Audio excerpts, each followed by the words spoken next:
All right, so today we're going to be talking about acceptance. And Dave, would you introduce yourself?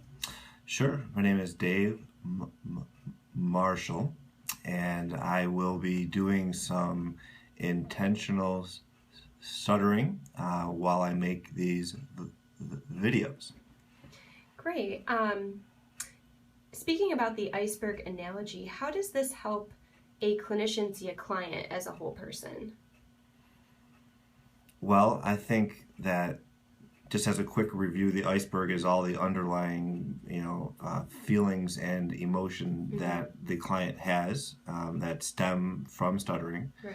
and that helps the clinician to understand the perspective of their client and what they're really feeling, and probably the seriousness of how much it affects them on a day-to-day basis. Mm-hmm.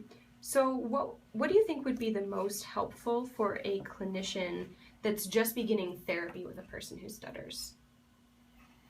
I would say the most important thing for a clinician to understand is the severity of the negative emotions that the client has. I'm one of the most confident people that I know. Just ask my mom, sometimes too confident. And the first time I listened to Stutter Talk, I actually sat down, I got like physically ill because it was such a traumatic experience. It's like having to put down a family pet. You're Right. doing it over and over again. It's terrible. Wow. So the significance of what you're walking into, don't underestimate it. That'd be my tip. Great. So did you have to deal with any of that guilt and shame at the beginning of your therapy? Absolutely. I had kept all of my stuttering and associated feelings under wraps to the point that it almost didn't exist in my consciousness. Right. And opening it up and looking at it, even looking at the list that I made on the iceberg worksheet where I wrote the feelings that I had, was tough. And so I absolutely had to kind of relive all of those feelings. Wow. Yeah. So it sounds like it was a long, arduous process that you went through too.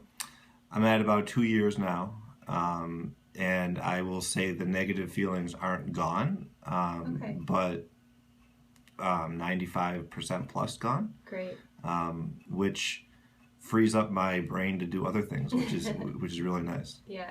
So what slowly happened over time to change this subsurface of the iceberg, to get rid of those feelings? Well, I was asked to look at stuttering in a more objective way, like watch a video of someone that stutters and then write down they're having a block, they're having a prolongation, being objective about it.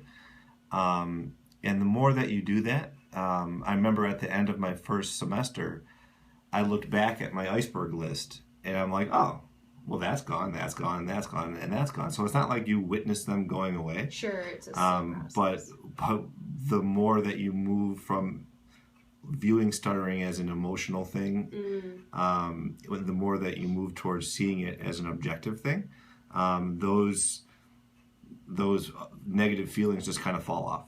Right. Do you ever worry about those negative feelings coming back over time? I don't think so. I think that the ability to put yourself in a certain state of mind is a skill that you acquire over time, and it's not something that you forget either. I mean, it's kind of like riding a bike that you've learned how to do it, and you can call on it when you want. Although I can't tell you this is true from experience because I haven't been out of therapy yet. But I don't anticipate that being a problem. Right. So lastly, what advice would you give to a person who stutters about starting this journey? I would say go at your own pace and pave your own road, because everyone has their unique challenges, and I certainly couldn't give anybody a roadmap to go down. But I would say be prepared to do whatever it takes, and if it's a priority, then you'll get it done. And if it's not, then it's not. Awesome. Well, thank you very much.